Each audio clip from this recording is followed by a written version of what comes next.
جی میں یہ کہہ رہا ہوں کہ اللہ تعالیٰ سے عام بندہ رابطہ نہیں کر سکتا جو رابطہ کرتے نبی ہے، اور آپ صلی اللہ علیہ وسلم کے بعد کوئی نبی نہیں ہے، آپ صلی اللہ علیہ وسلم خاتم النبی ہیں، تو جو اچھا سلسلہ امامت ہے، نبی امام ہے، امام علی سے لے کر امام حسن عسکری اور امام محمد مہدی جو ہیں ان تک، تو یعنی یہاں پر پاکستان انڈیا میں تو یہ بتایا جاتا ہے کہ ان کا اللہ تعالیٰ سے رابطہ ہے اور ان کو تائید ہوتی ہے، تو غیب سے آواز آتی ہے، تو اس میں آپ کا کیا موقف ہے؟ یعنی باقی کیا انہیں اللہ تعالیٰ کی اطاعت ہے؟ اس کو اللہ تعالیٰ کیا نبی ہوتا ہے؟ جی، آپ کا جو ہے نا، آپ کا جو موقف ہے کہ اللہ تعالیٰ سے وہ رابطہ صرف انبیاء کا ہوتا ہے، یہ بالکل غلط بات ہے۔ اللہ تعالیٰ سے رابطہ ہر انسان کا ہوتا ہے۔ آپ صبح نماز پڑھتے ہیں تو یہ رابطہ ہے اللہ تعالیٰ سے، ظہر کو نماز پڑھتے ہیں اللہ تعالیٰ سے رابطہ ہے، عصر کو نماز پڑھتے ہیں اللہ تعالیٰ سے رابطہ ہے، سجدہ کرتے ہیں اللہ تعالیٰ سے رابطہ ہے، یہ سب اللہ تعالیٰ سے رابطے ہیں، ہے کہ نہیں؟ غلط کہہ رہا ہوں یا صحیح کہہ رہا ہوں؟ ہاں جی بالکل، میں نے بالکل صحیح کہہ رہا ہوں۔ ہاں، یہ سب اللہ تعالیٰ سے رابطہ ہے، لیکن اللہ کی جانب سے جو وحی آتا ہے یا تائید آتی ہے، یہ کیا صرف انبیاء علیہ السلام کے لیے مخصوص ہے یا غیر نبی کو بھی مل سکتا ہے؟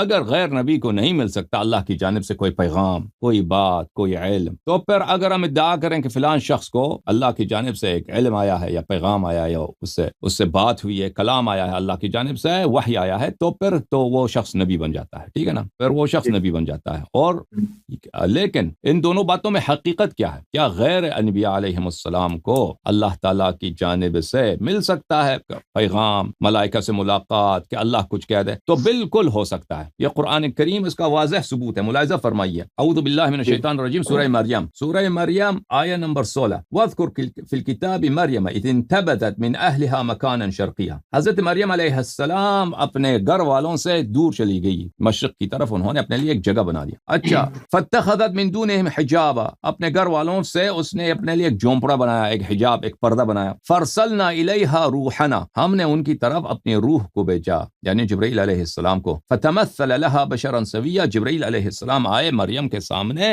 اور ایک بالکل ایک کامل انسان کی طرح وہاں پہ آ گئے۔ قالت انی، مریم تو اپنے پردے میں ہے، قالت انی اعوذ بالرحمن منک ان کنت تقیا۔ مریم علیہ السلام نے کہا کہ اگر آپ اللہ سے ڈرتے ہیں تو میں اللہ سے پناہ مانگتی ہوں کہ میرے پردے میں آپ مرد ہو کر یہاں پہ داخل ہوئے ہیں۔ تو جبرائیل علیہ السلام نے کہا قال انما انا رسول ربک، میں، جبرائیل علیہ السلام نے کہا میں تو صرف تیرے رب کا پیغام لے کے آیا ہوں، لأہب لکی، تاکہ میں تجھے دے دوں، غلاما زکیہ، ایک بہت پاک بیٹا۔ قالت انا یکون لی غلام ولم یمسسنی بشر ولم اکو بغیہ۔ مریم علیہ السلام نے کہا کہ کیسے ہو سکتا ہے کہ اللہ مجھے بیٹا دے دے، میں تو باقرہ ہوں، میرا تو کبھی کسی بشر نے کبھی کسی انسان نے مجھے ٹچ بھی نہیں کیا۔ جبرائیل علیہ السلام نے کہا قال کذالک قال ربک هو علی ہین، اللہ فرماتا کہ یہ میرے لیے آسان ہے اور میں تیرے بیٹے کو لوگوں کے لیے ایک معجزہ بنا دوں گا، ٹھیک ہے نا؟ پھر حضرت مریم علیہ السلام جاء المخاض، اس کو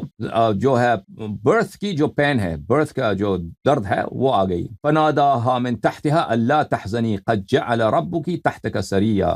جبرائیل علیہ السلام پھر آ گئے کہ وہ اکیلے میں بہت خوف کا عالم ہے، ڈر کا عالم ہے، ایک کنواری بچی ہے جناب مریم علیہ السلام، لوگ سب اس کو کیا سمجھتے ہیں؟ لوگ اس کو گناہگار سمجھتے ہیں، یہودی اس کو گناہگار سمجھتے ہیں، کس لیے؟ کیونکہ اس کا شوہر نہیں ہے، وہ تو مسجد میں صرف عبادت کے لیے تھی حضرت مریم، اب وہ پریگننٹ ہو گئی ہے، تو لوگ تو غلط باتیں سمجھتے ہیں نا، غلط باتیں کہتے ہیں، تو اس لیے وہ شہر چھوڑ کے باہر چلی گئی، تو اس حالت میں وہ اس کی بچے کی پیدائش ہو رہی ہے، تو بہت اس تنہائی میں ڈر ہے، وہ خوف ہے، اس پیدائش کے وقت درد بھی بہت ہوتا ہے، تو اللہ نے جبرائیل علیہ السلام کو بھیج دیا، جبرائیل علیہ السلام نے اس سے بات کی اور اس کو دلاسا دے دیا۔ اچھا، آیات بہت واضح ہیں اور اس کے آیات کے متعلق بہت ساری روایات ہیں، میں آپ کی خدمت میں عرض کروں کہ اس کے علاوہ بہت سارے اور ہیں، میں آپ کی خدمت میں عرض کروں کہ لوگ جو نبی نہیں تھے ان سے اللہ تعالیٰ نے خطاب کیا، مثلا کتاب تفسیر الطبری میں ملاحظہ فرمائیے، یہاں پہ جلد نمبر 11 میں القول فی تعویلہ تعالی، سورہ مائدہ آیہ نمبر 111، وَإِذْ أَوْحَيْتُ إِلَى الْحَوَارِيِّينَ، اللہ فرماتا ہے میں نے حوارین حضرت عیسیٰ علیہ السلام کے اصحاب کو، ان کو وحی بھیجا، ان آمنوا بی وبرسولی، کہ ایمان لاؤ مجھ میں اور میرے رسول میں، تو حوارین نے کیا کہا؟ قالوا آمنا واشہد بأننا مسلمون، حواریون نے کہا یا اللہ ہم ایمان لاتے ہیں اور تو شاہد رکھ ہم مسلمان ہیں، اور انہی حواریون نے بعد میں غداری بھی کی اور حضرت عیسیٰ علیہ السلام کو ان میں سے کچھ نے قتل بھی کرا دیا، یعنی قتل تو نہیں کرایا، قتل کا منصوبہ بنایا، کوشش کی تھی، بلی واختلفت الالفاظ اہل التاویل فی قوله تعالی وَإِذْ أَوْحَيْتُ وَإِنْ كَانَتْ مُتَّفِقَةَ الْمَعَانِي، وحی کا کیا مطلب ہے یہاں پر؟ بلی وحی کا مطلب ہے، سودی نے کہا ہے قذفت فی قلوبہم، اللہ نے ان کے دلوں میں یہ بات ڈال دی، دوسروں نے کہا الہام کر دی، ان کو الہام کر دی، ٹھیک ہے نا؟ لیکن قرآن یہ سب سودی کی بات ہو یا دوسرے علماء علماء کی بات ہو کہ یہ الہام یا ان کے دل میں ڈال دیا ہے، بہرحال قرآن کا لفظ یہ ہے کہ میں نے وحی کیا ان کی طرف، ظاہر یہی ہے کہ اللہ کی جانب سے وحی آیا۔ اب واقعاً ان کے دل میں کوئی بات آئی ہے، اس کو قرآن وحی کہہ رہا ہے، اس کی کوئی دلیل نہیں ہے۔ قرآن کے الفاظ واضح ہیں کہ وحی آیا ہے اس کو۔ اس کے علاوہ حضرت موسیٰ علیہ السلام کی والدہ، بہرحال شیعوں کا عقیدہ یہ ہے کہ ملائکہ ائمہ علیہم الصلوۃ والسلام کے پاس آتے ہیں، تنزل الملائکۃ والروح فیہا باذن ربہم من کل امر۔ آپ کو پتہ ہے سورہ قدر آپ کو پتہ ہے میرے بھائی؟ ہاں، سورہ قدر میں اللہ کیا فرماتا ہے؟ تنزل الملائکۃ والروح فیہا، ملائکہ اور روح ہمارے نزدیک جبرائیل سے بھی ایک بڑا ملک ہے۔ اچھا، وہ شب قدر کو نازل ہوتے ہیں، نیچے آتے ہیں، تو ہر سال آتے ہیں نہیں آتے ملائکہ؟ جی آتے ہیں۔ ہاں، کس کے پاس آتے ہیں؟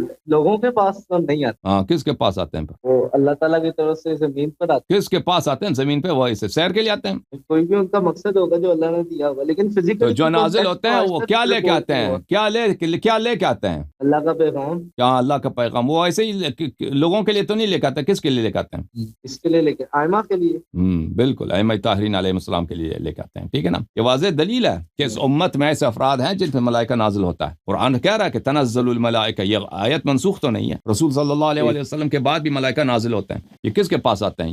یہ کوئی مدرسہ حقانیہ کے مولویوں کے پاس آتے ہیں ملائکہ؟ نہیں۔ ہاں، اچھا، اور کوئی سوال ہو بھائی حکم کریں۔ جی، میں اصل میں کہہ رہا تھا کہ آپ نے جو سورہ مریم کی آیات پیش کیا وہ دیکھیں ختم نبوت سے پہلے کا ہے، تب حضرت عیسیٰ بھی نتیجے اور زمین کا یعنی کانٹیکٹ اللہ تعالیٰ کے ساتھ برقرار، لیکن آپ سلام کے جانے کے بعد مریم نبی نہیں ہے نا، مریم نبی نہیں ہے، مریم نبی نہیں ہے، ہاں نبی نہیں ہے، یعنی غیر نبی پہ وحی آتی ہے، غیر نبی سے فرشتوں ملاقات آتے ہیں، اللہ کی جانب سے پیغام آتا ہے، کہنے کا مقصد یہ ہے۔ لیکن اللہ کے نبی، آخری نبی صلی اللہ علیہ وسلم سے پہلے تک یہ ہوتا تھا، ان کی وفات کے بعد منقطع ہو گیا؟ نہیں ہو گیا، نہیں، بات یہی ہے کہ اللہ کے نبی، آخری نبی کے بعد نبوت منقطع ہو گیا۔ ایک چیز جو نبوت وہ غیر انبیاء کے لیے بھی ہے، ٹھیک ہے نا؟ ملائکہ سے ملاقات، اللہ کی جانب سے علم آ جانا، اللہ کی جانب سے علم آ جانا۔ حضرت مریم علیہ السلام نبی ہے، نبی ہاں۔ اگر نبوت کو ڈیفائن کر دینا، نبوت میں نے ڈیفائن بہت دفعہ کیا، ابھی دوبارہ ڈیفائن کر دوں گا۔ نبوت سے مراد اگر یہ ہوتا کہ ملائکہ سے ملاقات اللہ کی جانب سے وحی، تو پھر آپ کو کہنا ہوتا کہ حواریین بھی کیا ہیں؟ حواریین بھی نبی ہیں۔ موسیٰ علیہ السلام کی جو والدہ ہیں وہ بھی نبی ہیں، مریم بھی نبی ہیں، لیکن کوئی یہ نہیں کہتا، کوئی نہیں کہتا کہ یہ نبی ہیں، انبیاء ہیں، ٹھیک ہے نا؟ یہ کوئی نہیں کہتا کہ یہ لوگ انبیاء ہیں، ٹھیک ہے؟ تو پھر نبوت اگر نبوت اسی کا نام ہے کہ ملائکہ سے ملاقات یا اللہ کی جانب سے وحی کا تلقی، وحی کا قبول کرنا، تو پھر ان کو تم نبی کہہ دو، ان کو کوئی نبی نہیں کہتا۔ تو پھر پتہ چلا کہ نبوت اس چیز کا نام نہیں ہے، تو نبوت ختم ہوا ہے، لیکن جس چیز کا جو چیز نبوت نہیں ہے اور انبیاء کے لیے مخصوص نہیں ہے، اگر وہ جاری رہے تو اس میں کوئی حرج نہیں۔ اب نبوت کس چیز کا نام ہے؟ میں نے بار بار کہہ دیا آپ کی خدمت میں، نبوت ایک خطاب ہے اللہ کی جانب سے۔ یہ نبوت ملائکہ سے ملاقات کا نام نہیں ہے، اللہ کی جانب سے پیغام ملنے کا نام نہیں ہے۔ نبی کریم صلی اللہ علیہ وسلم کی حدیث ہے بخاری وغیرہ میں کہ میرے امت میں محدثین ہیں، میرے امت میں ایسے لوگ ہیں جو محدث ہیں، ملائکہ ان سے بات کرتے ہیں، ٹھیک ہے؟ تو یہ ملائکہ سے ملاقات یا ملائکہ سے پیغام لینا، ملائکہ سے کا مخاطب ہونا، یہ نبوت کا نام نہیں ہے، کیونکہ غیر انبیاء کے لیے بھی ہے۔ تو پھر نبوت کس چیز کا نام ہے؟ نبوت صرف اسی چیز کا نام ہے عزیزو، کہ اگر اللہ کسی سے کہہ دے کہ تو میرا نبی ہے، وہ نبی ہے۔ اللہ کسی سے کہہ دے تو میرا رسول ہے، تو وہ اس کا رسول ہے۔ اللہ کسی سے کہہ دے کہ بعثتک نبیا، میں نے تجھے نبی بنا کر بھیج دیا۔ اب چاہے اس کا شریعت ہو یا نہ ہو، اس کا اپنا کوئی شریعت ہو یا نہ ہو، چاہے وہ اس کی کتاب بھی کوئی ہو یا نہ ہو، چاہے اس کو کہ امت بھی ہو یا نہ ہو، یعنی تبلیغ کا اس کو حکم ہو یا تبلیغ کا حکم نہ ہو، اس سے فرق نہیں پڑتا۔ بھلے یہ اللہ اگر کسی سے کہہ دیا کہ تو میرا نبی ہے، وہ نبی ہے، ٹھیک ہے نا؟ یہ عہدہ، یہ مقام، یہ خطاب کہ کوئی اس کو یہ ٹائٹل ملے، یہ نبی ہے، یہ نبی کریم صلی اللہ علیہ وسلم کے بعد یہ ان کی عظمت کی وجہ سے، ان کے احترام میں، ان کی تعظیم کے لیے یہ ٹائٹل کسی کو نہیں ملنے والی، ٹھیک؟ اور حکم کریں۔ بہت شکریہ جناب اللہ یادی صاحب، بہت شکریہ، خدا آپ کو عزت دے، بہت مہربانی۔ جوم جاؤ، پرواز کرو، کیوں فخر سے سر اٹھا، کیونکہ اللہ تعالیٰ نے تمہیں انتخاب کیا، صراط حق پر صرف تم ہو، صراط ایمان پر صرف کیا، کیونکہ اللہ تعالیٰ نے تمہیں انتخاب کیا، صراط حق پر صرف تم ہو، صراط ایمان پر صرف